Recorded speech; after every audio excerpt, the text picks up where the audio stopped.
Di Sumatera Timur, ketika matahari belum tinggi dan kabut masih menggantung di atas kebun-kebun tembakau dan karet, hidup berjalan. Dengan ritme yang ditentukan oleh peluit pabrik, derit roda pedati, dan suara kapal di pelabuhan. Di tanah seperti itu, tanah yang kaya, tapi juga keras, seorang anak bernama Adam Malik tumbuh dengan mata yang cepat menangkap perubahan. Ia lahir pada 22 Juli 1917 di Pematang Siantar, sebuah kota yang pada masa Hindia Belanda menjadi simpul pertemuan banyak hal. Jalur, perdagangan, arus pekerja perkebunan, dan percakapan politik yang mulai merembes dari warung kopi ke ruang-ruang sekolah. Pematang Siantar bukan Batavia, bukan pula Padang yang punya tradisi pergerakan yang lebih tua, tapi justru karena ia berada di persimpangan antara kampung dan kota, antara kebun dan pasar, antara bahasa daerah dan bahasa administrasi, kolonial, Siantar mengajarkan satu pelajaran yang kelak menjadi naluri Adam Malik. Siapa yang menguasai kabar, menguasai arah. Kabar itu bisa berupa harga karet yang naik turun, bisa berupa isu pemogokan buruh, bisa berupa rumor tentang polisi rahasia, bisa juga berupa berita dari Jawa tentang rapat-rapat pemuda dan pidato-pidato yang membuat orang berani menyebut kata merdeka tanpa berbisik. Ia berasal dari keluarga Batak.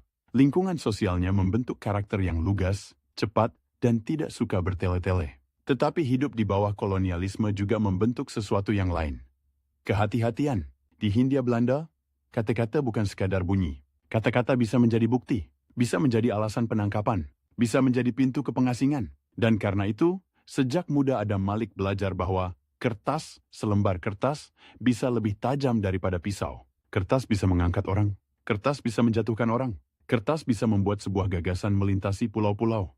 Pendidikan formalnya tidak panjang seperti kaum priai yang disiapkan menjadi pegawai pemerintah. Ia sempat bersekolah, tetapi yang lebih menentukan adalah pendidikan jalanan pergerakan. Membaca pamflet, mendengar pidato, menghafal nama-nama organisasi, dan memahami cara kerja jaringan. Pada 1930-an, Indonesia, yang masih bernama Hindia Belanda, sedang berada dalam masa ketika pergerakan nasional mengalami tekanan keras. Setelah pemberontakan 1921 dan 1927 dan gelombang penangkapan, pemerintah kolonial makin peka terhadap apapun yang berbau radikal. Banyak tokoh dibuang ke Bovendigeuel, banyak organisasi diawasi, surat kabar disensor. Tetapi justru dalam tekanan seperti itu, pers menjadi ruang yang paling hidup. Karena rapat bisa dibubarkan, tetapi tulisan bisa menyelinap. Karena pidato bisa dilarang, tetapi berita bisa beredar dari tangan ke tangan. Adam Malik mudah tertarik pada dunia itu. Dunia yang berbau tinta, kertas, dan risiko. Dunia yang membuat orang harus pandai memilih kata. Cukup tajam untuk menggigit, cukup licin untuk lolos. Ia merasakan bahwa menjadi aktivis saja tidak cukup. Aktivis butuh corong, butuh saluran, butuh cara untuk membuat orang yang tidak hadir di rapat tetap merasa ikut bergerak. Dan disitulah pers masuk. Bukan sekadar profesi, melainkan senjata. Ia pergi ke Batavia, pusat administrasi kolonial, pusat pertemuan ide, pusat segala intrik politik. Batavia pada masa itu adalah kota dengan dua wajah. Di satu sisi, gedung-gedung pemerintahan yang rapi, jalan-jalan yang dilalui mobil pejabat, kantor-kantor dengan kipas angin dan arsip, yang disusun seperti dunia bisa dikendalikan lewat map. Di sisi lain, kampung-kampung padat, gang sempit, warung kopi yang menjadi tempat orang membicarakan apa yang tidak bisa dibicarakan di ruang resmi. Di kota seperti itu, seorang pemuda dari Siantar harus cepat belajar membaca situasi. Siapa yang bisa dipercaya?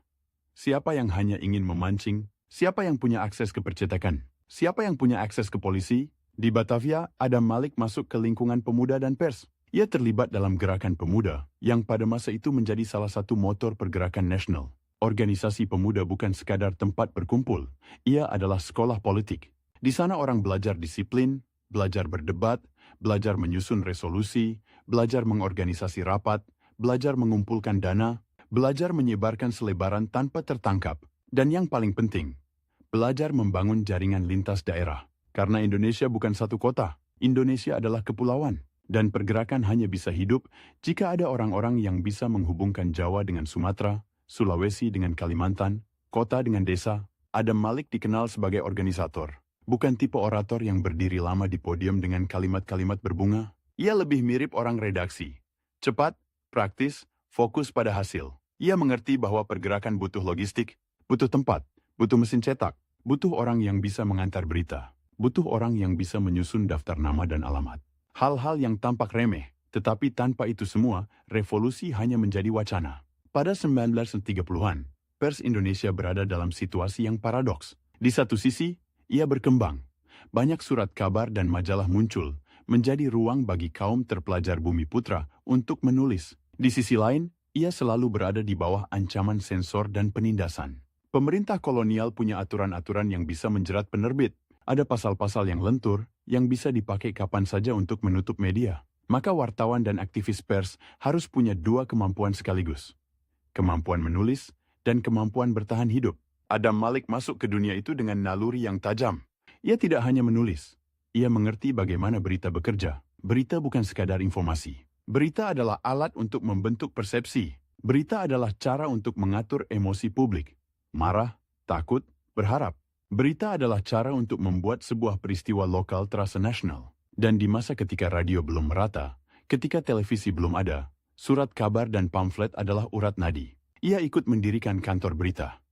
Antara pada 1997 bersama tokoh-tokoh lain seperti Sumanang dan Monsieur Sipahweta. Antara lahir dari kebutuhan yang sangat konkret. Selama ini, berita tentang Hindia Belanda didominasi kantor berita kolonial, Aneta. Artinya, dunia membaca Indonesia lewat kacamata pemerintah kolonial. Bahkan orang Indonesia sendiri sering menerima kabar yang sudah disaring, dipelintir, atau dipilih sesuai kepentingan penguasa. Antara ingin membalik itu, memberi suara pada pergerakan, memberi sudut pandang yang berbeda, membuat bangsa yang belum merdeka punya alat untuk menceritakan dirinya sendiri. Bayangkan suasana kantor berita pada masa itu. Mesin tik berdenting, kertas karbon menyalin huruf-huruf menjadi beberapa rangkap, telepon berdering dengan suara yang kadang putus. Putus, kurir keluar masuk membawa catatan, dan di luar selalu ada rasa was-was. Apakah hari ini polisi akan datang? Apakah berita ini akan dianggap melanggar? Apakah kantor akan digerebek? Di ruang seperti itu, Adam Malik belajar satu hal yang kelak menjadi ciri khasnya. Kecepatan. Siapa yang lebih cepat mengirim kabar, dia yang menang. Siapa yang lebih cepat membaca arah, dia yang selamat. Antara bukan sekadar institusi pers, ia adalah simpul jaringan. Dari sana, Adam Malik berhubungan dengan banyak orang. Wartawan, aktivis, politisi, pemuda, bahkan orang-orang yang bekerja di dalam sistem kolonial tetapi diam-diam bersimpati. Jaringan seperti itu tidak dibangun dengan pidato. Ia dibangun dengan kepercayaan kecil yang diulang-ulang. Menepati janji, menjaga rahasia, mengirim berita tepat waktu, tidak membocorkan sumber. Dalam dunia pergerakan, satu kebocoran bisa berarti penjara. Satu kesalahan bisa berarti organisasi bubar. Lalu datang 1942, Jepang masuk, Hindia Belanda runtuh dengan cepat, seperti bangunan yang ternyata rapuh dari dalam.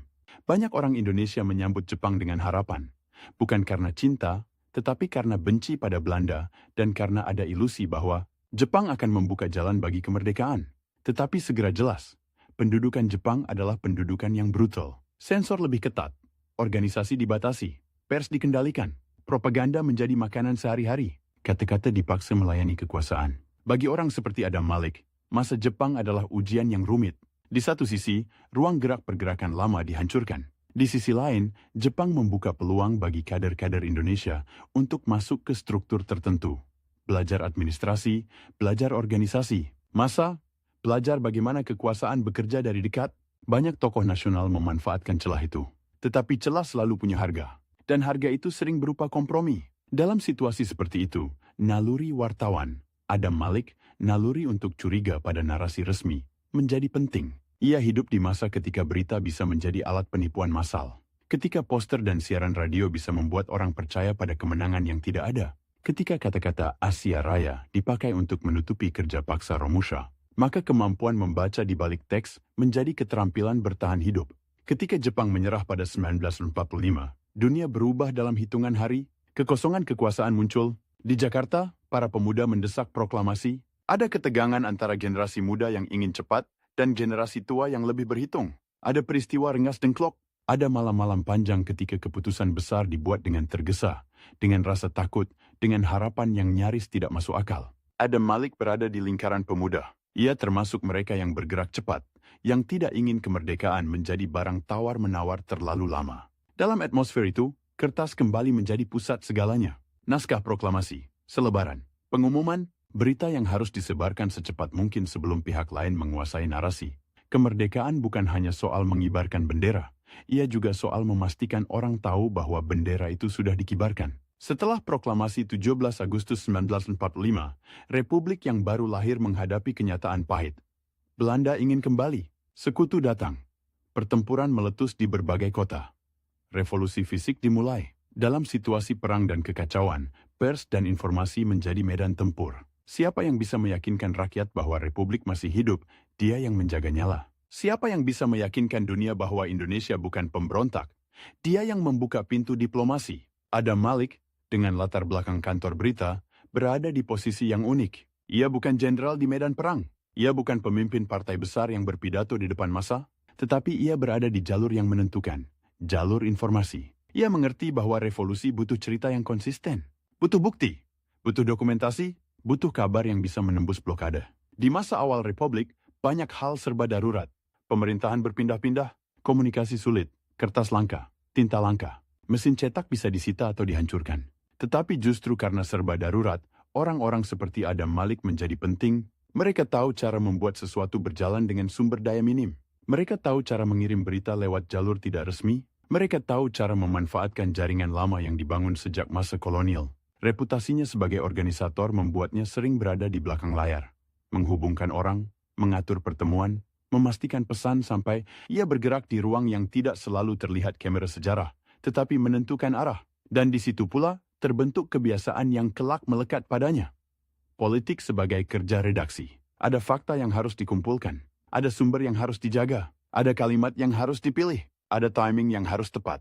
Salah sedikit, halaman depan bisa menjadi bumerang. Tahun-tahun setelah kemerdekaan adalah tahun-tahun ketika Republik mencari bentuk. Ada perdebatan ideologi, ada pergantian kabinet, ada pemberontakan di daerah, ada ketegangan antara sipil dan militer.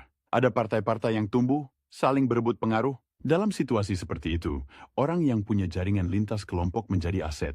Adam Malik punya itu. Ia bisa berbicara dengan aktivis pemuda, dengan wartawan, dengan politisi, dengan orang-orang yang bekerja di birokrasi. Ia tidak terikat pada satu menara gading. Ia terbiasa turun ke lapangan, mendengar rumor, memeriksa kabar, lalu menyusun langkah. Ia juga terlibat dalam parlemen dan dunia politik praktis pada masa demokrasi liberal. Tetapi bahkan ketika masuk ke ruang-ruang formal, ia membawa kebiasaan lama.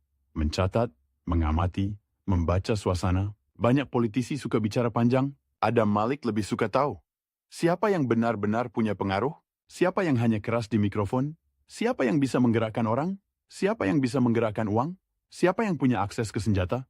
Pertanyaan-pertanyaan seperti itu tidak tertulis di notulen rapat, tetapi menentukan hasil. Di Indonesia pasca kemerdekaan, pers juga berubah. Dari pers pergerakan menjadi pers partai, pers ideologi, pers yang sering menjadi alat propaganda. Adam Malik berasal dari generasi yang melihat pers sebagai alat perjuangan, tetapi juga sebagai alat kekuasaan. Ia tahu dua sisi itu.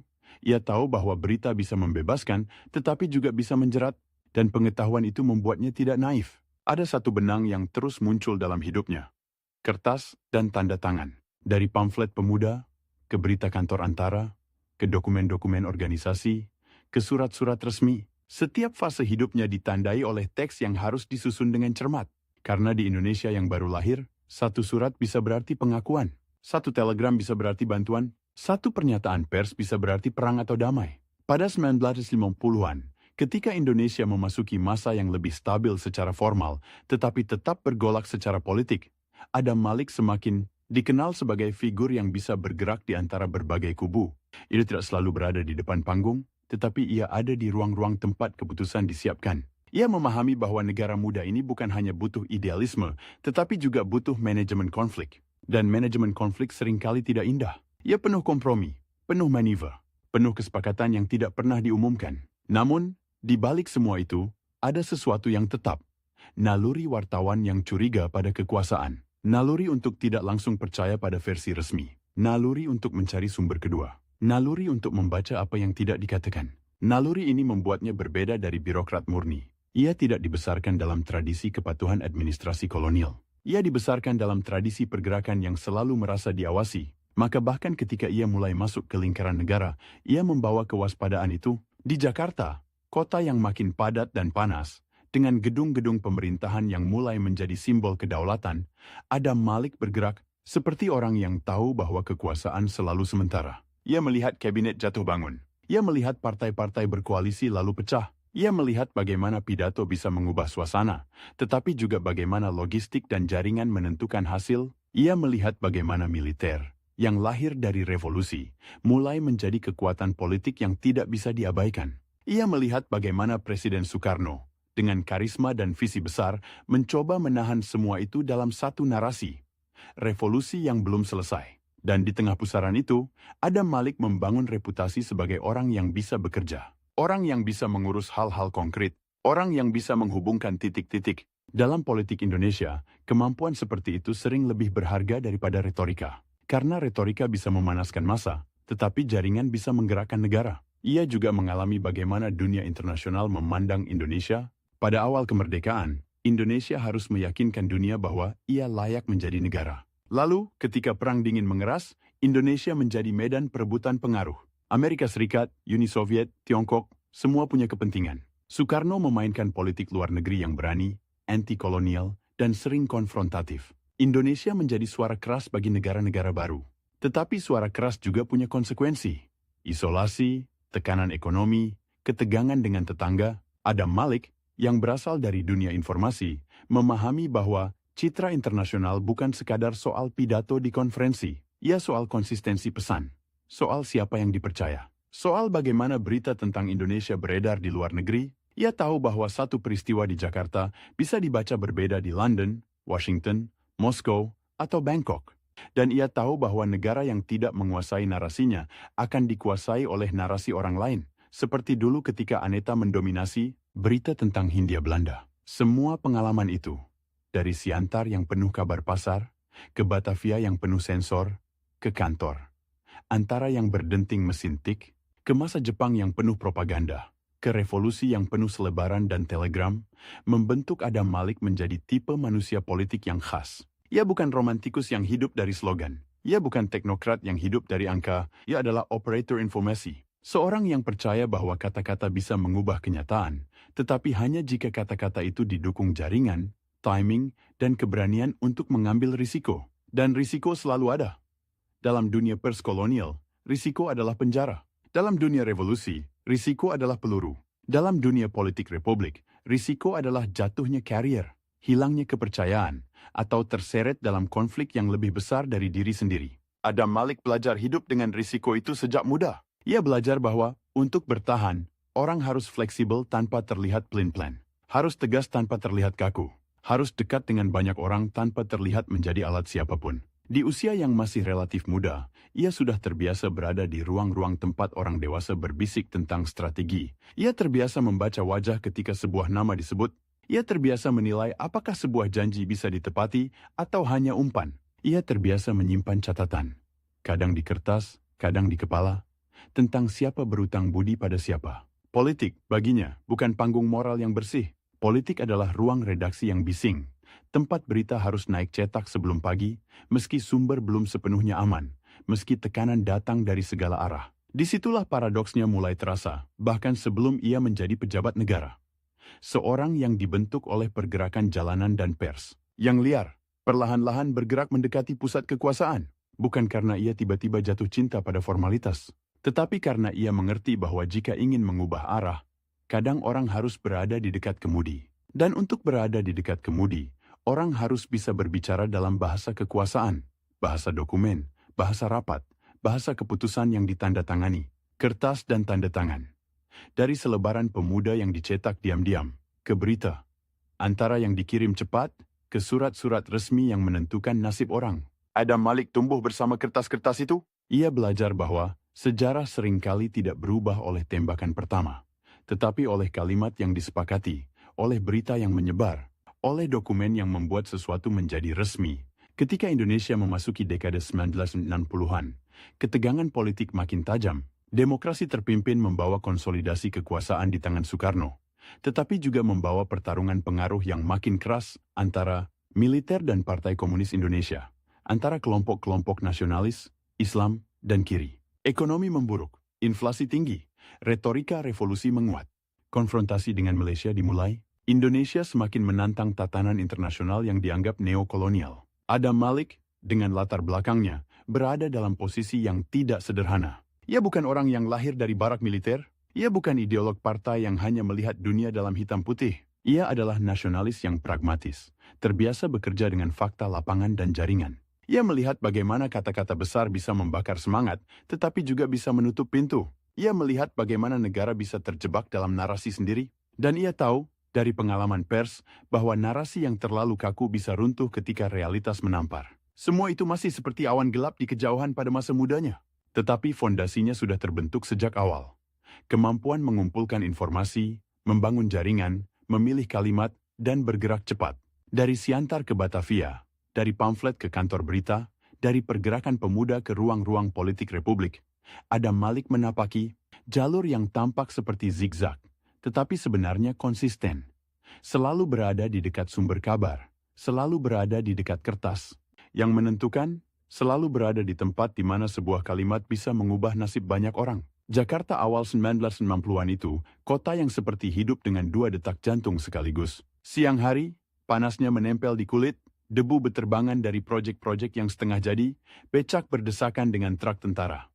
Dan di sudut-sudut jalan orang menjual koran yang judulnya besar-besar, seolah huruf bisa menggantikan beras yang makin mahal. Malam hari, lampu-lampu di sekitar Menteng dan Gambir menyala lebih tenang, tetapi percakapan justru makin tajam.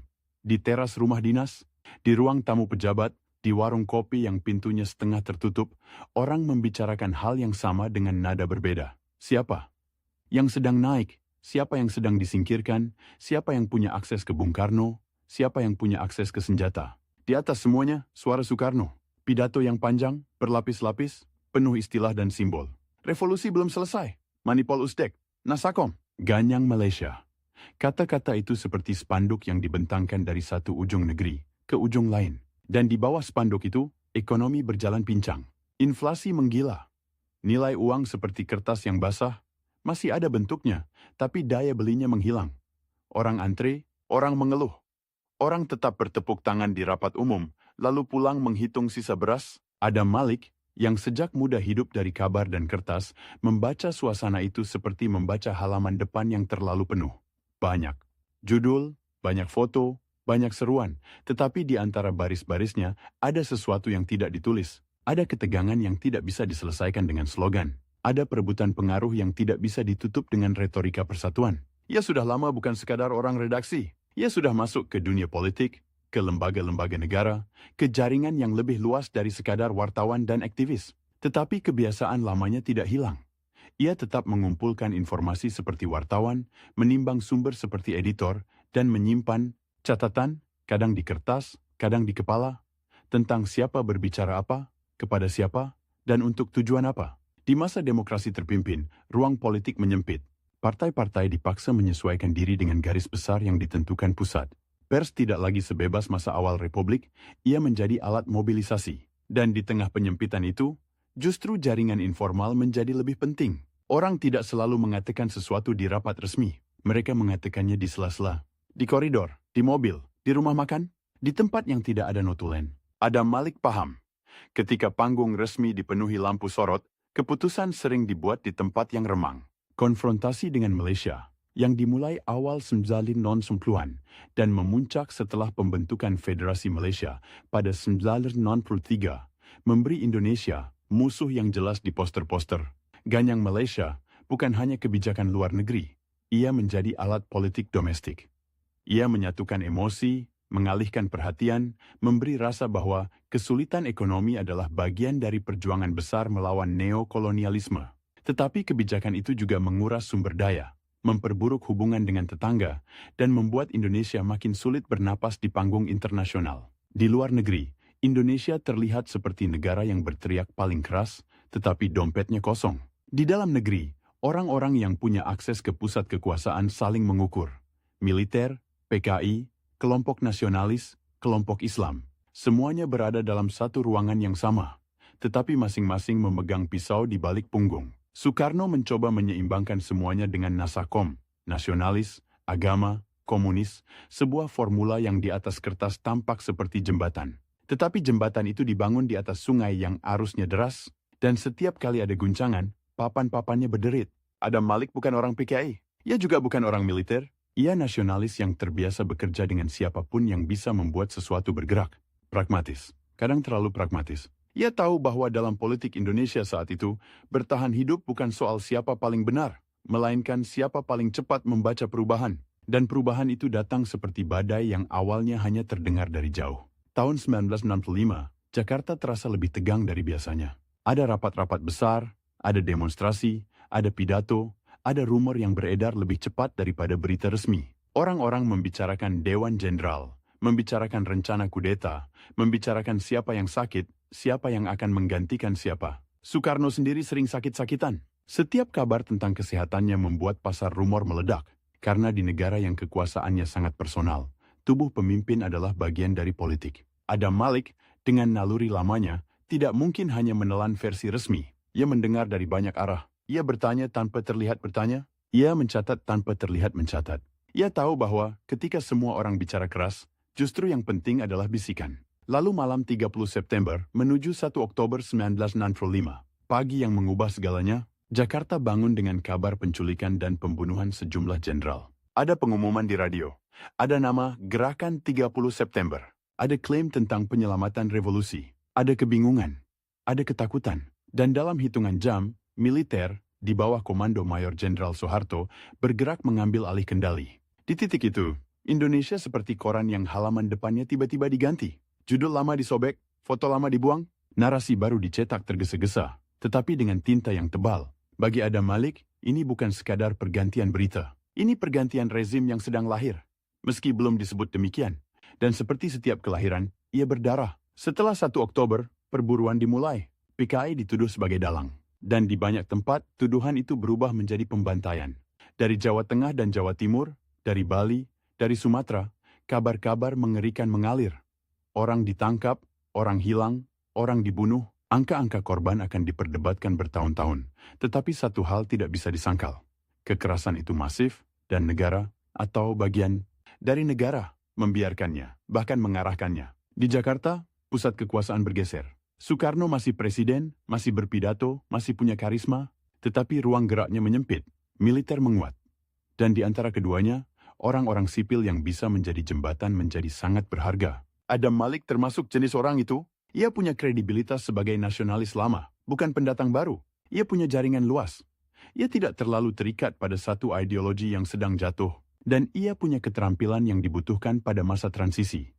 Mengemas kata-kata, menyusun pernyataan, menghubungkan pihak-pihak yang saling curiga. Di masa itu, kertas dan tanda tangan kembali menjadi senjata. Surat perintah, pernyataan sikap, resolusi, telegram, dokumen-dokumen yang menentukan siapa dianggap bersih, siapa dianggap terlibat, siapa boleh bicara, siapa harus diam. Adam Malik bergerak di ruang yang penuh risiko. Salah langkah, ia bisa ikut terseret. Terlalu dekat dengan Soekarno, ia bisa dicurigai. Terlalu dekat dengan militer, ia bisa dianggap pengkhianat oleh kawan-kawan lama. Tetapi ia memilih jalur yang paling mungkin membuatnya tetap relevan. Menjadi bagian dari arsitektur transisi. Salah satu kendaraan penting transisi itu adalah KAMI, Kesatuan Aksi Mahasiswa Indonesia, dan gelombang kesatuan aksi lain yang muncul setelah 1965. Mahasiswa turun ke jalan membawa tuntutan yang terkenal sebagai Tritura. Bubarkan PKI, turunkan harga, dan rombak kabinet. Jalanan Jakarta dipenuhi spanduk, teriakan, dan barisan yang bergerak menuju pusat kekuasaan. Di balik demonstrasi itu, ada dukungan, ada pembinaan, ada permainan pengaruh. Militer melihat mahasiswa sebagai alat tekanan terhadap Soekarno. Mahasiswa melihat militer sebagai pelindung dari represi. Hubungan yang saling memanfaatkan, tetapi efektif. Adam Malik terlibat dalam pembentukan dan pembinaan KAMI. Ia bukan mahasiswa yang berteriak di depan barisan. Ia orang yang mengerti bagaimana gerakan massa perlu struktur, perlu koordinasi, perlu akses. Ia tahu bagaimana menghubungkan energi jalanan dengan ruang keputusan. Dan ia tahu, dari pengalaman pers, bahwa gerakan tanpa narasi akan cepat padam. Maka narasi harus dijaga. Siapa musuh, apa tuntutan, apa tujuan. Di sini terlihat paradoks yang tajam. Adam Malik, yang tumbuh dari idealisme pergerakan, kini berada di posisi yang ikut mengarahkan arus yang akan membawa Indonesia ke Orde Baru. Sebuah rezim yang kelak sangat disiplin dalam mengontrol narasi, termasuk narasi pers. Ia membantu membuka pintu bagi kekuasaan yang akan membuat ruang redaksi lebih sunyi, tetapi pada 1906, yang terlihat bukan Orde Baru yang mapan, Yang terlihat adalah kekacauan yang harus ditertibkan. Dan banyak orang, termasuk Adam Malik, meyakini bahwa ketertiban itu perlu agar negara tidak runtuh. Maret 1996 menjadi bulan yang menentukan. Situasi politik memanas. Demonstrasi terus terjadi. Kabinet Soekarno diguncang, dan pada 11 Maret 1996, lahirlah dokumen yang akan menjadi salah satu kertas paling berpengaruh dalam sejarah Indonesia modern. Super Semar. Surat Perintah 11 Maret, yang memberi Soeharto kewenangan untuk mengambil langkah-langkah demi keamanan dan ketertiban. Kertas, tanda tangan, satu dokumen yang membuka jalan bagi pergeseran kekuasaan dari Soekarno ke Soeharto. Adam Malik berada di orbit peristiwa-peristiwa itu sebagai tokoh sipil yang ikut menguatkan legitimasi langkah-langkah baru. Ia bukan penandatangan Super Semar, tetapi ia termasuk orang yang membantu membangun suasana politik yang membuat dokumen itu masuk akal bagi banyak pihak. Bahwa negara butuh tangan yang lebih tegas, bahwa ekonomi harus diselamatkan, bahwa hubungan luar negeri harus diperbaiki. Dan hubungan luar negeri, ini wilayah yang sangat ia pahami sebagai orang informasi. Karena ia tahu, dunia luar tidak peduli pada pidato panjang jika angka-angka ekonomi hancur. Dunia luar tidak peduli pada slogan anti-imperialisme. Jika sebuah negara tidak bisa membayar utang, tidak bisa mengimpor pangan, tidak bisa menjaga stabilitas. Indonesia pada pertengahan 1960-an berada dalam posisi yang sulit. Konfrontasi dengan Malaysia membuat hubungan regional memburuk. Hubungan dengan Barat tegang. Indonesia bahkan keluar dari PBB pada 1965, sebuah langkah dramatis yang sesuai dengan gaya Soekarno, tetapi membuat Indonesia makin terisolasi. Di saat yang sama, bantuan ekonomi sangat dibutuhkan. Negara seperti kapal besar yang bahan bakarnya hampir habis, tetapi kaptennya masih berteriak bahwa ia bisa menantang badai. Disinilah Adam Malik mulai terlihat sebagai orang yang bisa membantu membalik arah. Ia punya pengalaman berhubungan dengan dunia luar, punya kemampuan bernegosiasi, dan, yang penting, punya reputasi sebagai orang yang bisa bicara tanpa membuat lawan bicara merasa dipermalukan. Diplomasi bukan sekadar keberanian. Diplomasi adalah seni membuat orang lain memberi jalan tanpa merasa kalah. Pada 1966, ketika Soeharto mulai mengonsolidasikan kekuasaan, Indonesia membutuhkan wajah baru di luar negeri. Wajah yang tidak terlalu identik dengan konfrontasi, wajah yang bisa meyakinkan tetangga bahwa Indonesia tidak akan terus-menerus mengancam, wajah yang bisa meyakinkan negara donor bahwa Indonesia siap kembali ke komunitas internasional. Adam Malik adalah kandidat yang pas untuk itu. Ia sipil, bukan jenderal. Ia nasionalis, bukan teknokrat asing. Ia punya sejarah pergerakan, sehingga tidak mudah dituduh sebagai boneka barat. Tetapi ia juga cukup pragmatis untuk berbicara tentang stabilitas, tentang kerjasama, tentang normalisasi. Ketika ia diangkat menjadi Menteri Luar Negeri pada 1996, itu bukan sekadar pergantian jabatan. Itu sinyal. Sinyal bahwa Indonesia sedang mengganti gaya bicara. Dari teriakan menjadi negosiasi, dari konfrontasi menjadi pencarian jalan keluar. Bayangkan meja kerja seorang Menteri Luar Negeri pada masa itu, bukan meja yang rapi seperti di film-film diplomasi. Ini meja yang penuh telegram, memo, laporan intelijen, catatan pertemuan, draft pernyataan pers. Kertas-kertas yang datang dari kedutaan, dari kementerian lain, dari militer, dari ekonom yang menghitung kebutuhan devisa. Setiap kertas membawa konsekuensi, setiap kalimat bisa dibaca sebagai perubahan sikap negara. Adam Malik membawa kebiasaan redaksi ke kantor kementerian, ia membaca cepat, ia mencari inti, ia bertanya, siapa sumbernya, apa kepentingannya, apa yang tidak ditulis. Ia tahu bahwa laporan diplomatik sering seperti berita. Ada fakta, ada interpretasi, ada bias. Dan tugasnya adalah menyaring, memilih, lalu memutuskan kalimat mana yang akan menjadi posisi resmi Indonesia. Tantangannya besar. Indonesia harus mengakhiri konfrontasi dengan Malaysia tanpa terlihat menyerah. Harus kembali ke PBB tanpa terlihat menjilat. Harus mencari bantuan ekonomi tanpa terlihat menjual kedaulatan. Harus menata ulang hubungan dengan negara-negara besar di tengah perang dingin, ketika setiap langkah bisa dibaca sebagai memilih blok. Dan di dalam negeri, ia harus bekerja dalam struktur kekuasaan yang sedang berubah cepat. Militer punya pengaruh besar. Soeharto, yang awalnya tampil sebagai penyelamat ketertiban, perlahan menjadi pusat baru. Soekarno masih ada, tetapi semakin terpojok. Di antara dua pusat itu, banyak orang bermain aman. Banyak orang menunggu arah angin. Adam Malik tidak bisa menunggu. Diplomasi tidak memberi waktu untuk ragu terlalu lama. Ada momen-momen ketika diplomasi terasa seperti menulis berita di bawah tenggat yang kejam. Dunia menunggu pernyataan.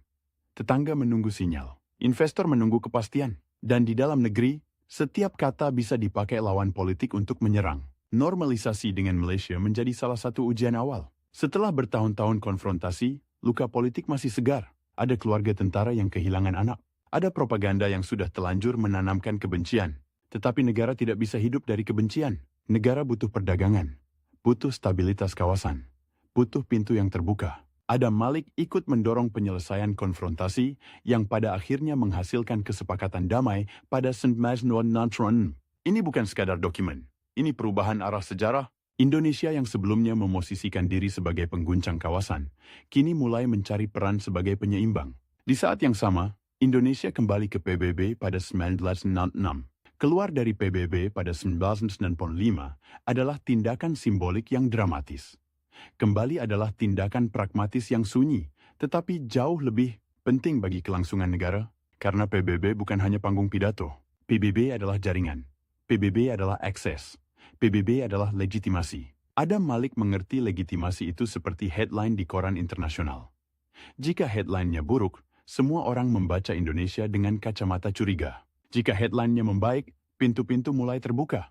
Tetapi perubahan arah ini tidak terjadi di ruang hampa. Di dalam negeri, pembersihan politik pasca 1965 masih berlangsung.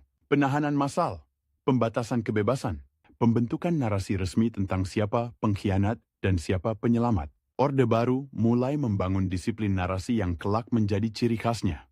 Satu versi sejarah, satu versi kebenaran, satu versi yang harus diulang. Disinilah harga yang dibayar Adam Malik mulai terasa. Ia adalah orang pers, orang yang tahu nilai keragaman informasi, orang yang nalurinya curiga pada kekuasaan, tetapi ia kini menjadi bagian dari mesin negara yang membutuhkan keseragaman. Ia harus memilih, apakah ia akan menjadi pengganggu dari dalam atau menjadi pelumas agar mesin berjalan mulus. Ia memilih menjadi pelumas, setidaknya pada fase ini.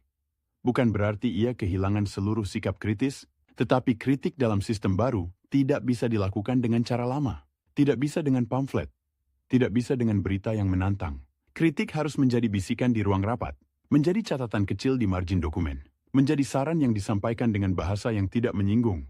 Dan Adam Malik mahir dalam bahasa itu, bahasa yang tampak netral, tetapi penuh maksud, bahasa diplomasi yang bisa berarti dua hal sekaligus, bahasa yang membuat lawan bicara merasa dihormati, sementara tujuan tetap tercapai. Di antara 1966 dan 1967, jendela waktu sangat sempit. Indonesia harus cepat memulihkan hubungan luar negeri, karena ekonomi tidak menunggu, harga-harga naik, cadangan devisa tipis, infrastruktur rusak. Negara butuh bantuan, butuh investasi, butuh akses perdagangan. Dan untuk itu, Indonesia harus terlihat stabil. Stabilitas, kata yang akan menjadi mantra Orde Baru. Adam Malik ikut membangun citra stabilitas itu di luar negeri. Ia bertemu diplomat, ia mengirim utusan, ia menyusun pernyataan. Ia memastikan bahwa Indonesia tidak lagi tampil sebagai negara yang siap membakar jembatan. Ia membuat Indonesia terdengar seperti negara yang siap membangun jalan. Namun, setiap kali ia menandatangani dokumen, setiap kali ia mengirim telegram, ada bayangan yang mengikuti. Di dalam negeri, stabilitas dibangun dengan cara yang keras. Dan dunia luar, yang mulai membuka pintu, sering memilih tidak terlalu banyak bertanya tentang harga sosial dan politik dari stabilitas itu. Mereka melihat angka-angka ekonomi. Mereka melihat peluang. Mereka melihat posisi strategis Indonesia di Asia Tenggara. Mereka melihat bahwa Indonesia bisa menjadi penyeimbang dalam perang dingin. Adam Malik tahu permainan itu. Ia tahu bahwa moralitas dalam politik internasional sering menjadi dekorasi. Yang menentukan adalah kepentingan. Dan ia, yang sejak muda belajar bahwa berita pun punya kepentingan, tidak terkejut. Ia hanya menyesuaikan diri.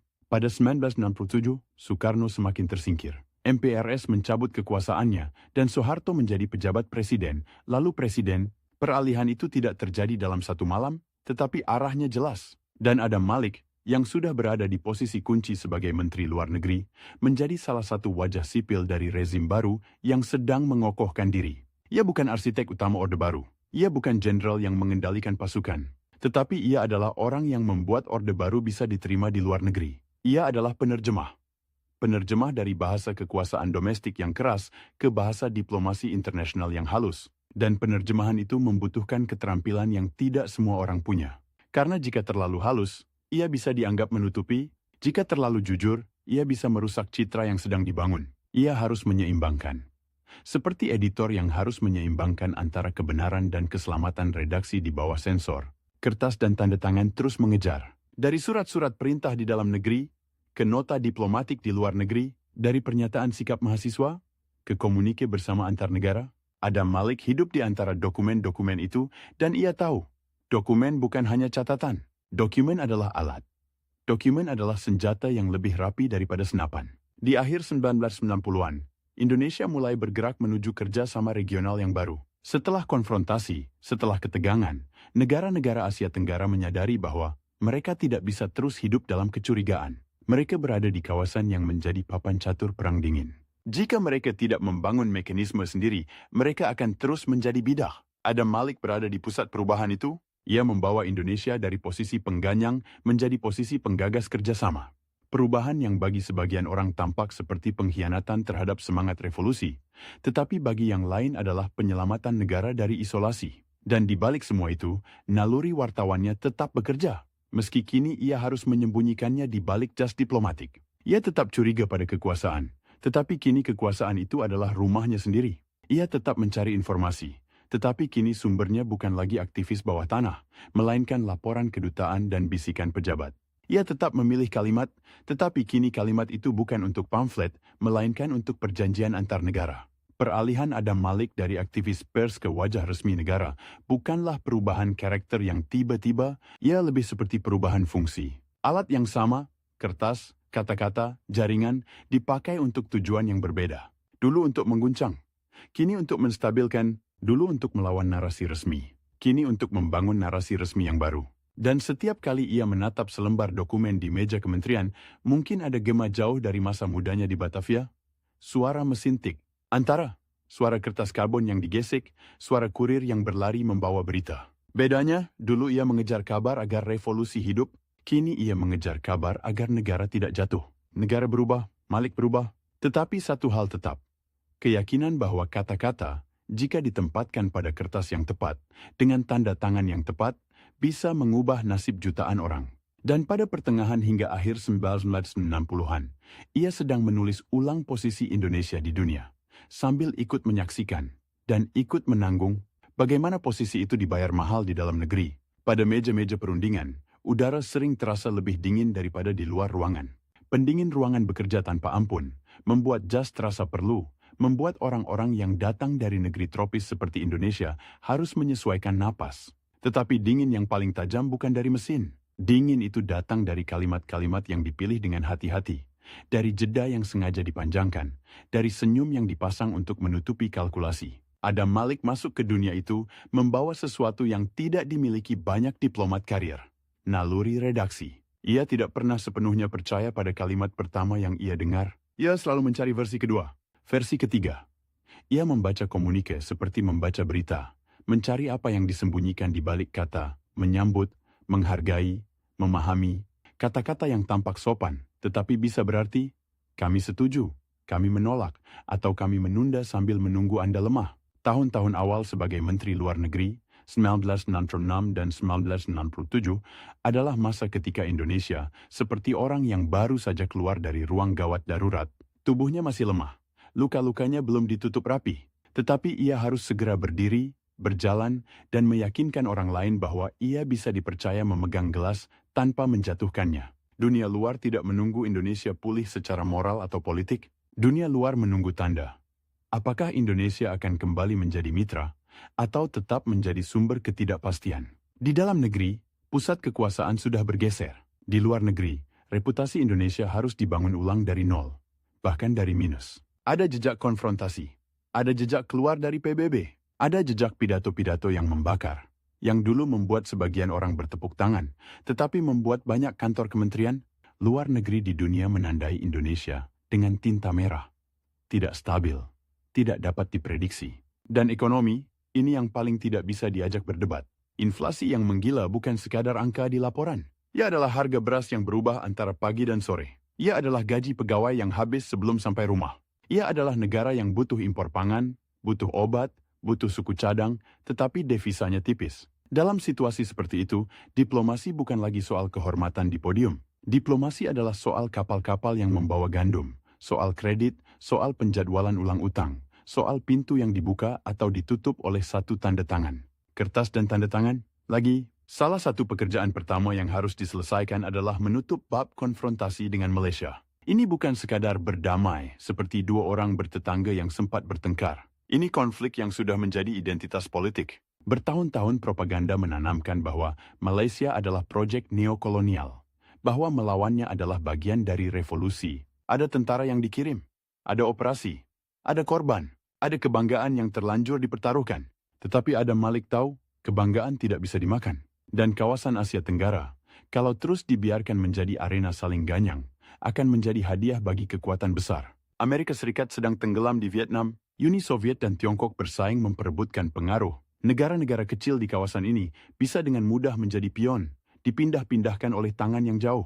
Maka perundingan dengan Malaysia bukan hanya soal dua negara. Ini soal mengubah arah sejarah kawasan. Mengubah Indonesia dari negara yang menakutkan tetangga menjadi negara yang bisa duduk satu meja tanpa menggebrak. Kesepakatan damai 1966 menutup konfrontasi secara formal. Tetapi yang lebih sulit adalah menutupnya secara psikologis. Adam Malik harus menjelaskan kepada publik Indonesia yang baru saja melewati badai politik bahwa berdamai bukan berarti kalah. Ia harus menjelaskan kepada tetangga bahwa Indonesia tidak sedang menunggu kesempatan untuk kembali menyerang. Ia harus menjelaskan kepada dunia bahwa Indonesia kini punya rem dan setir, bukan hanya mesin yang meraung.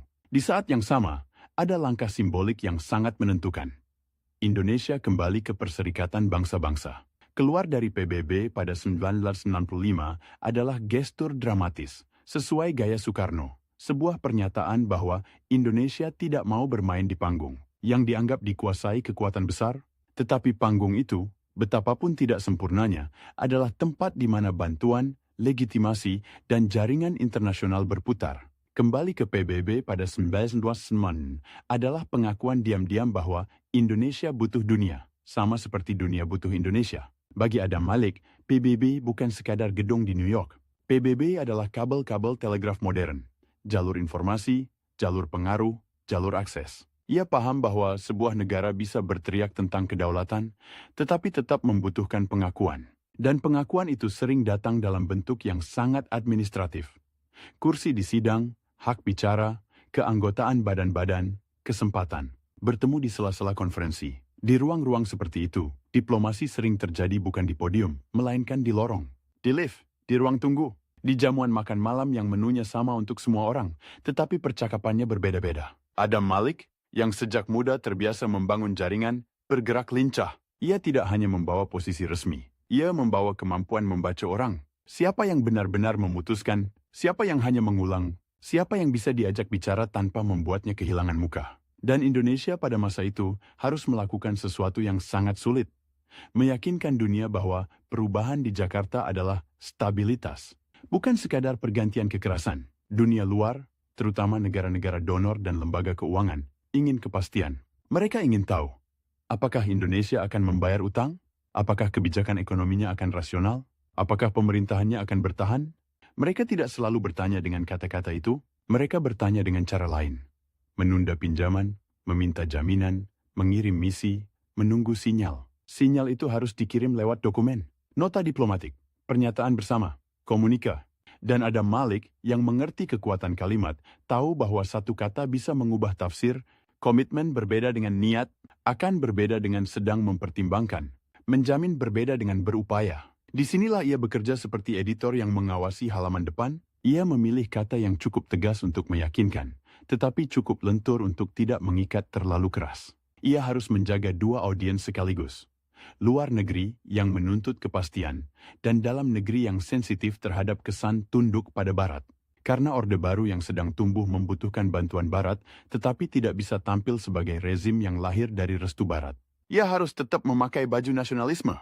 Dan Adam Malik, dengan latar belakang pergerakan, adalah baju itu. Ia bisa berbicara tentang kerjasama tanpa terdengar seperti menyerah. Ia bisa berbicara tentang investasi tanpa terdengar seperti menjual negeri. Setidaknya, itulah yang diharapkan darinya. Namun, diplomasi Indonesia tidak hanya soal Barat. Ada satu luka besar yang menganga. Hubungan dengan Republik Rakyat Tiongkok. Setelah 1965, sentimen anti-komunis di Indonesia meledak, dan Tiongkok, yang dianggap dekat dengan PKI, menjadi sasaran kecurigaan. Hubungan memburuk. Kedutaan diserang, retorika memanas. Dalam logika perang dingin, ini bukan sekadar pertengkaran bilateral. Ini penentuan posisi. Adam Malik harus menavigasi ini dengan hati-hati. Indonesia tidak bisa sekaligus memutus semua jembatan dan berharap dunia tetap memberi jalan. Tetapi Indonesia juga sedang membangun narasi domestik yang keras tentang komunisme. Maka hubungan dengan Tiongkok menjadi semacam pintu yang ditutup rapat, sementara jendela-jendela lain dibuka lebar. Ke Amerika Serikat, ke Jepang, ke Eropa Barat, ke lembaga-lembaga internasional. Di Asia Tenggara sendiri, ada kebutuhan yang lebih mendesak daripada sekadar berdamai. Membangun mekanisme agar kawasan ini tidak terus-menerus menjadi arena konflik. Negara-negara di kawasan punya pengalaman pahit. Filipina dengan pemberontakan dan pergolakan. Thailand dengan ketakutan akan penyebaran komunisme. Malaysia dan Singapura yang baru saja melewati pembentukan negara dan perpecahan. Indonesia yang baru saja melewati tragedi politik dan kekerasan massal. Semua punya alasan untuk curiga. Semua punya alasan untuk mencari pegangan. Dari situ lahir gagasan yang akan menjadi salah satu warisan terbesar Adam Malik. ASEAN. Deklarasi Bangkok. 8 Agustus 1967. 5 negara. Indonesia, Malaysia, Thailand, Filipina, Singapura. 5 menteri luar negeri. 5 tanda tangan. Kertas yang tampak sederhana, tetapi dampaknya panjang. Adam Malik adalah salah satu penanda tangan itu, bersama Tun Abdul Razak, Thanat Khoman, Narciso Ramos, dan S. Rajaratnam. Nama-nama yang masing-masing membawa beban sejarah negaranya. Dan di Bangkok, di tengah udara yang lembab dan formalitas yang rapi, mereka melakukan sesuatu yang pada masa konfrontasi mungkin terdengar mustahil. Mereka sepakat bahwa kawasan ini perlu kerjasama, bukan saling ancam. ASEAN pada awalnya bukan organisasi yang langsung punya gigi. Ia lebih seperti janji. Seperti kesepakatan untuk tidak saling menjatuhkan. Tetapi dalam politik internasional, janji yang ditandatangani bisa menjadi pagar. Pagar yang membuat orang berpikir 2 kali sebelum melompat. Bagi Indonesia, ASEAN adalah perubahan identitas. Dari negara yang dulu merasa dirinya pusat revolusi anti-imperialisme, menjadi negara yang mulai memosisikan diri sebagai pemimpin regional yang bertanggung jawab. Adam Malik membantu membentuk bahasa baru itu, bahasa yang tidak lagi penuh teriakan, tetapi penuh istilah, stabilitas kawasan, kerjasama ekonomi, non-interference, kata-kata yang terdengar teknis, tetapi sebenarnya adalah strategi bertahan hidup. Dan di balik semua itu, ada satu kebutuhan yang selalu mengintip dari balik tirai. Legitimasi. Orde Baru membutuhkan legitimasi internasional untuk menguatkan legitimasi domestik. Jika dunia menerima, maka di dalam negeri lebih mudah mengatakan, lihat, kita diakui, kita kembali normal, kita bukan paria. Adam Malik menjadi salah satu wajah legitimasi itu. Ia hadir di konferensi-konferensi, bertemu pemimpin, berbicara dengan bahasa yang bisa diterima. Ia tidak membawa gaya Soekarno yang theatrical. Ia membawa gaya yang lebih datar, lebih praktis. Tetapi justru itu yang dibutuhkan saat itu. Dunia lelah dengan drama.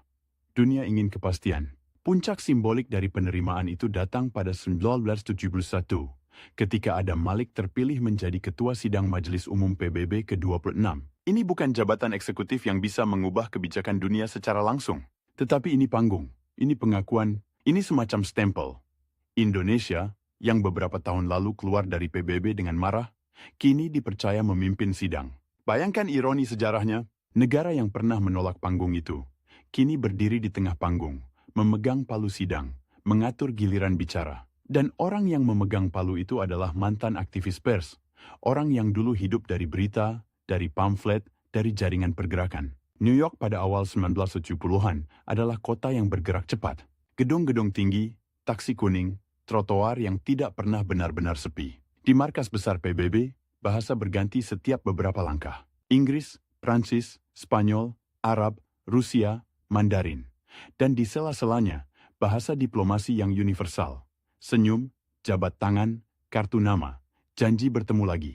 Sebagai Ketua Majelis Umum, Adam Malik harus tampil sebagai figur yang netral, yang bisa mengelola perbedaan. Ia harus memimpin sidang di tengah isu-isu besar. Dekolonisasi yang belum selesai, apartheid, konflik Timur Tengah, Perang Vietnam, yang masih membara. Ketegangan Blok Barat dan Blok Timur, serta munculnya suara negara-negara berkembang yang menuntut tatanan ekonomi dunia yang lebih adil. Indonesia, lewat Adam Malik, ingin berada di posisi yang cerdas. Tidak sepenuhnya menjadi satelit Barat, tetapi juga tidak kembali ke gaya konfrontatif yang membuatnya terisolasi. Ini posisi yang sulit, karena Perang Dingin tidak suka abu-abu, Perang dingin suka hitam putih. Tetapi negara seperti Indonesia, dengan kepentingan domestik dan regional yang kompleks, justru hidup di wilayah abu-abu itu. Di podium PBB, kalimat harus terdengar universal. Tidak boleh terlalu Indonesia, tetapi Adam Malik tetap membawa kepentingan negaranya dalam cara yang halus. Menekankan pentingnya kedaulatan, menolak campur tangan, mendukung perjuangan bangsa-bangsa yang masih dijajah. Ini garis yang aman, garis yang bisa diterima banyak negara berkembang dan sekaligus tidak terlalu mengganggu negara besar yang sedang menghitung kepentingannya. Namun, di balik panggung PBB yang megah, ada kenyataan yang tidak bisa dihapus oleh jabatan apapun. Indonesia di dalam negeri sedang membangun sistem yang sangat disiplin.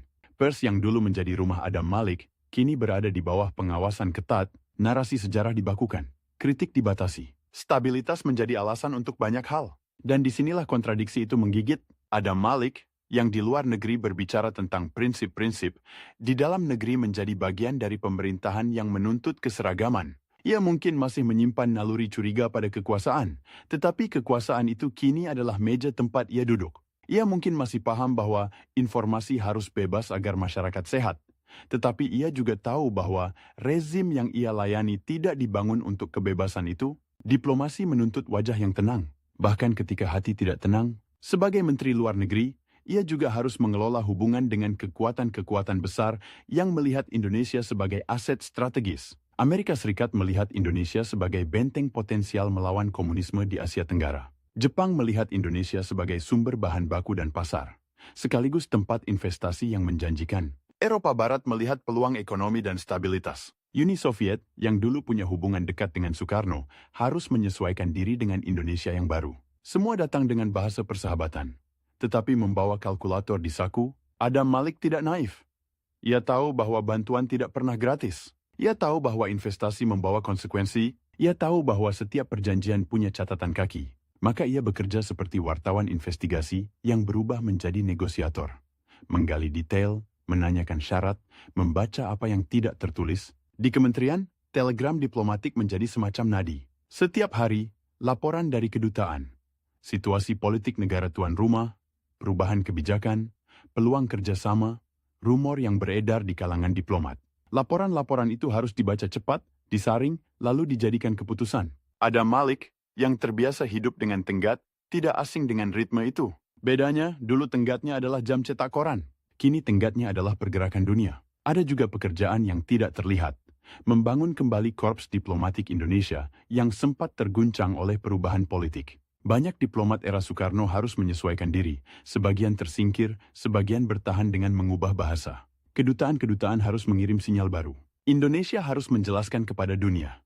Kami bukan lagi Indonesia yang kemarin. Dan menjelaskan itu bukan hanya lewat pidato, ia lewat gestur kecil.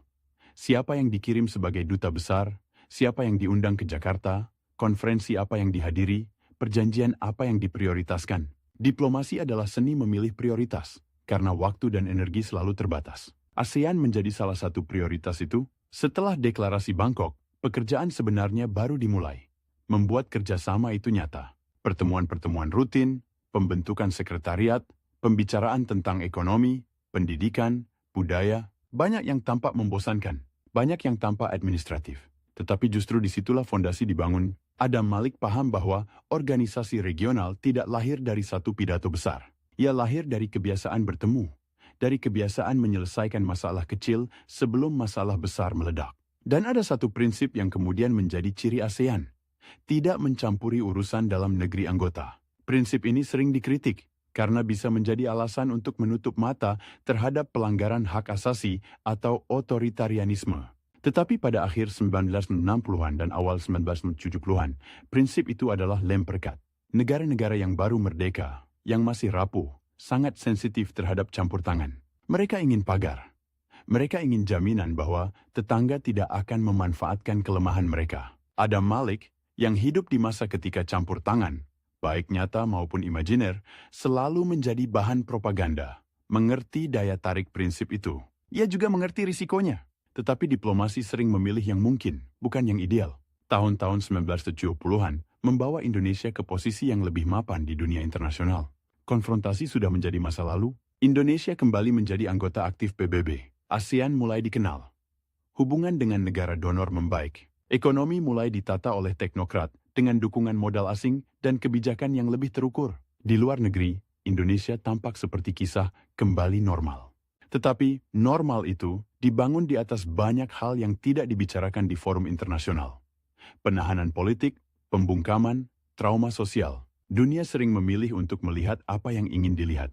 Dan Indonesia, lewat diplomat seperti Adam Malik, memberi dunia narasi yang bisa mereka terima. Disinilah harga dari kemampuan memilih kalimat yang menang di meja perundingan, bisa berarti kalimat yang menghapus bagian-bagian yang tidak nyaman. Adam Malik, yang dulu hidup dari keberanian menyebarkan kabar, kini hidup dari kehati-hatian mengatur kabar. Namun ia juga bukan sekadar juru bicara. Ia punya agenda, mengangkat martabat Indonesia di mata dunia. Ia ingin Indonesia dihormati, bukan ditakuti. Ia ingin Indonesia punya posisi, bukan hanya menjadi objek. Dan untuk itu, ia percaya pada kerja yang konkret.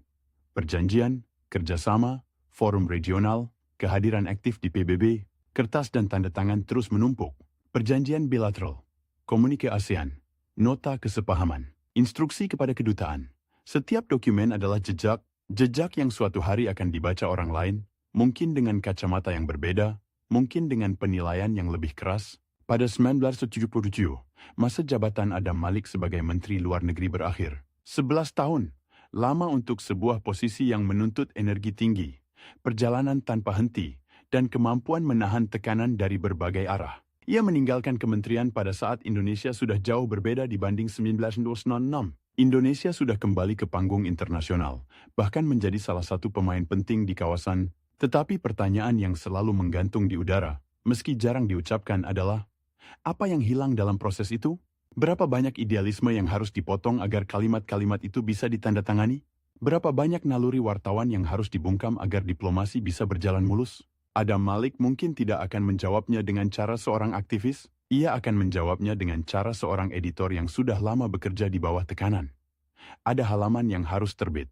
Ada negara yang harus diselamatkan dari kebangkrutan dan isolasi. Ada dunia yang tidak menunggu. Dan di antara semua itu, ia tetap orang yang percaya pada kekuatan kata-kata. Kata-kata yang dulu ia cetak untuk menggerakkan massa, kata-kata yang kini ia susun untuk menenangkan tetangga, meyakinkan donor, dan mengembalikan Indonesia ke meja besar dunia. Kertas yang sama, tanda tangan yang sama, hanya taruhannya yang makin besar. Ketika ia meninggalkan kursi Menteri Luar Negeri pada 1977, yang tertinggal bukan hanya map-map tebal berisi telegram dan nota diplomatik, melainkan juga kebiasaan hidup yang dibentuk oleh perjalanan. Bandara yang baunya campuran karpet basah dan kopi pahit, ruang tunggu yang lampunya terlalu putih, rapat yang dimulai dengan basa-basi, lalu berubah menjadi tawar-menawar yang dingin. 11 tahun menjadi wajah Indonesia di luar negeri, membuat seseorang terbiasa pada satu hal. Negara itu, pada akhirnya, adalah rangkaian kalimat yang harus dipertahankan agar tidak runtuh. Dan Adam Malik, anak pergerakan yang dulu mengandalkan selebaran dan berita, tahu betul bagaimana kalimat bisa menyelamatkan, sekaligus mengubur. Ia tidak pensiun, ia dipindahkan. Dalam Orde Baru, perpindahan jabatan sering terasa seperti pergantian halaman. Judulnya berubah, tetapi tinta yang dipakai tetap sama. Malik masuk ke posisi yang lebih dekat ke pusat kekuasaan, menjadi Ketua Dewan Perwakilan Rakyat sekaligus Ketua MPR pada 1977-1978. Ini bukan panggung internasional dengan bendera-bendera dan penerjemah simultan. Ini panggung domestik, dengan tata tertib, fraksi-fraksi, dan satu kenyataan yang tidak bisa disamarkan oleh retorika apapun. Parlemen, pada masa itu bukan arena pertarungan gagasan yang bebas, melainkan bagian dari mesin stabilitas. Di gedung parlemen, suara palu sidang terdengar berbeda dari palu sidang di PBB. Di New York, palu itu menandai giliran bicara negara-negara yang saling curiga. Di Jakarta, palu itu menandai ritme yang sudah ditentukan. Ada agenda.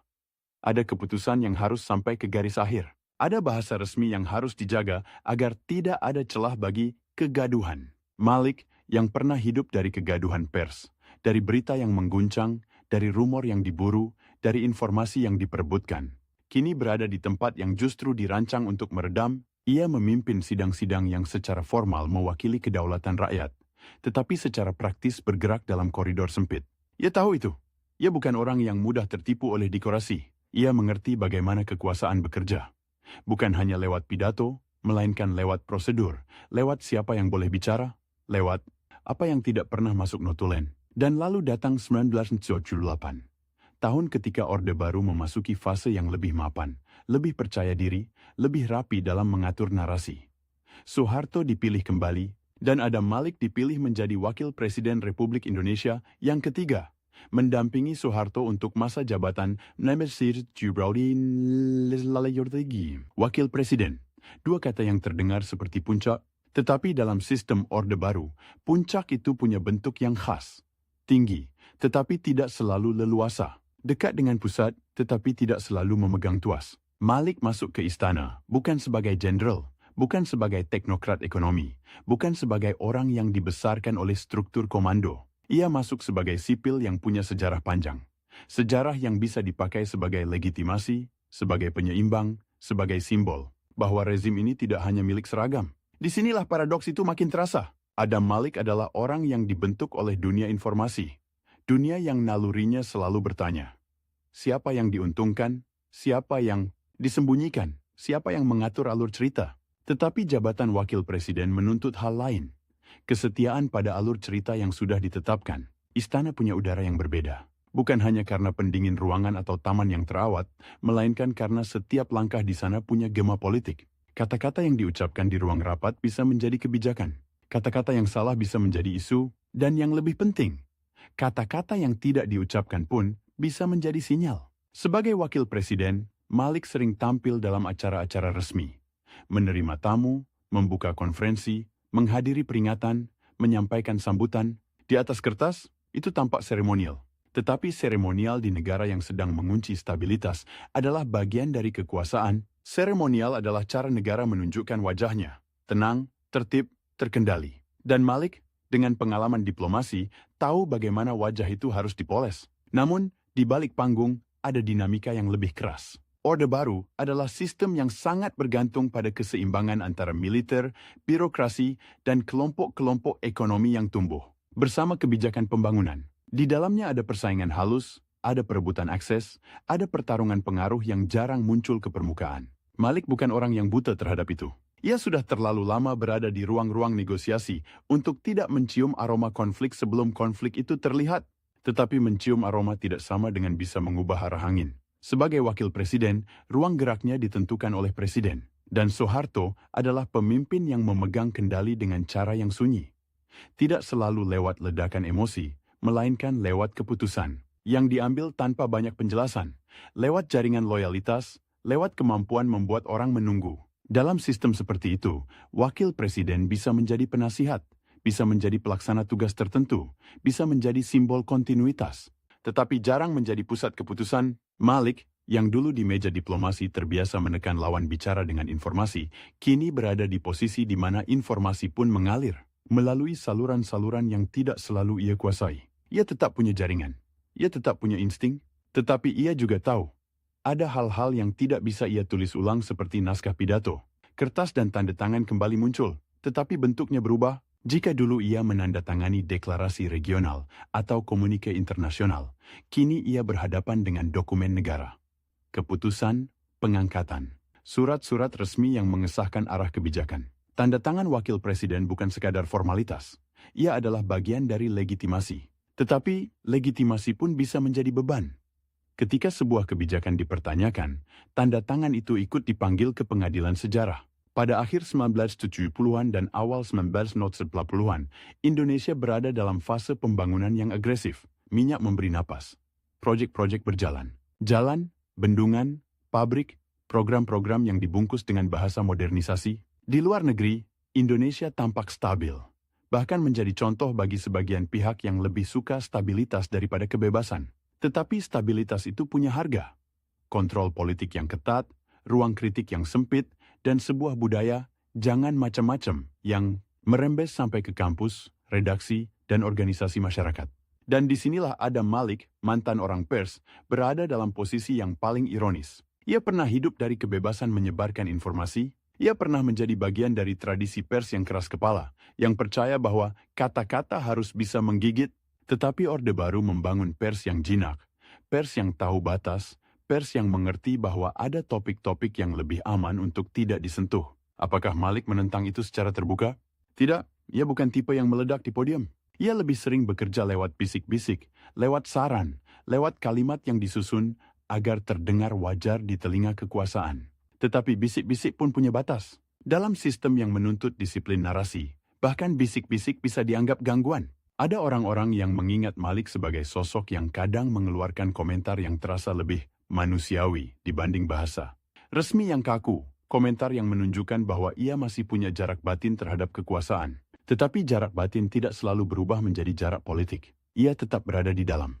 Ia tetap bagian dari mesin. Dan mesin itu berjalan dengan logika sendiri. Sementara itu, tubuhnya mulai memberi tanda, awal 1980-an, kesehatan Adam Malik memburuk. Ini bukan sekadar capek setelah bertahun-tahun bekerja. Ini sakit yang panjang, yang menggerogoti, yang membuat jadwal harus disesuaikan, yang membuat penampilan publik menjadi lebih jarang, yang membuat orang-orang di sekelilingnya mulai menghitung seberapa lama ia bisa bertahan dalam ritme jabatan tinggi. Sakit mengubah cara seseorang memandang waktu.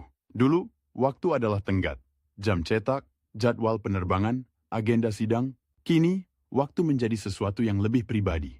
Hari-hari yang baik dan hari-hari yang buruk, pagi ketika tubuh terasa ringan dan sore ketika napas terasa berat. Dalam politik, kelemahan fisik sering dibaca sebagai kelemahan posisi. Orang mulai berbicara lebih pelan di dekat Anda, tetapi lebih keras di belakang Anda. Di tengah kondisi itu, Malik tetap menjalankan tugas-tugasnya sejauh yang ia bisa, tetapi publik melihatnya semakin jarang. Dan ketika seorang pejabat tinggi jarang terlihat, imajinasi politik mulai bekerja. Ada yang bilang ia disisihkan, ada yang bilang ia sakit parah, ada yang bilang ia tidak lagi punya pengaruh.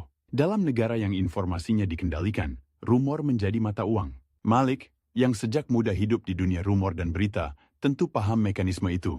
Bedanya, dulu ia bisa mengejar rumor itu, memverifikasi, mempublikasikan. Kini rumor itu mengejar dirinya. Masa jabatan wakil presiden berakhir pada 1983. Ia tidak melanjutkan.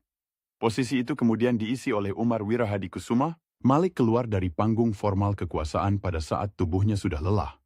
Dan pada saat Orde Baru semakin mengeras dalam bentuknya, yang matang, stabil, terkontrol, penuh prosedur, dan semakin jauh dari romantisme awal kemerdekaan yang dulu membesarkannya. Setelah itu, hidupnya lebih banyak diisi oleh perawatan dan pemulihan yang tidak pernah benar-benar tuntas.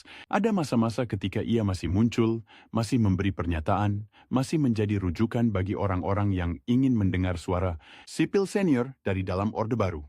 Tetapi itu bukan lagi suara yang menentukan arah. Itu suara yang mengingatkan bahwa pernah ada masa ketika kata-kata dipakai untuk mengguncang, bukan hanya untuk menenangkan. Pada 5 September 1984, Adam Malik wafat. Ia meninggal setelah periode panjang sakit, sebuah akhir yang sunyi bagi seseorang yang sepanjang hidupnya bergulat dengan kebisingan politik, kebisingan berita, kebisingan diplomasi. Kematian seorang tokoh negara selalu diiringi upacara, ucapan belasungkawa, kalimat-kalimat resmi yang rapi. Tetapi di balik kalimat resmi itu, selalu ada penilaian yang lebih rumit, yang tidak muat dalam pidato pemakaman. Warisan Adam Malik tidak pernah sederhana, karena hidupnya sendiri adalah rangkaian perubahan peran yang ekstrim. Dari aktivis pers yang bergerak di pinggir kekuasaan, menjadi operator politik yang paham jaringan, lalu menjadi diplomat yang memulihkan posisi Indonesia di dunia, lalu menjadi wakil presiden dalam sistem yang menuntut keseragaman. Ada yang melihatnya sebagai pragmatis yang menyelamatkan Indonesia dari isolasi, yang membantu menutup konfrontasi, yang ikut melahirkan ASEAN, yang membawa Indonesia kembali dihormati di forum internasional. Itu semua benar, dan jejaknya ada di dokumen-dokumen yang bisa dibaca.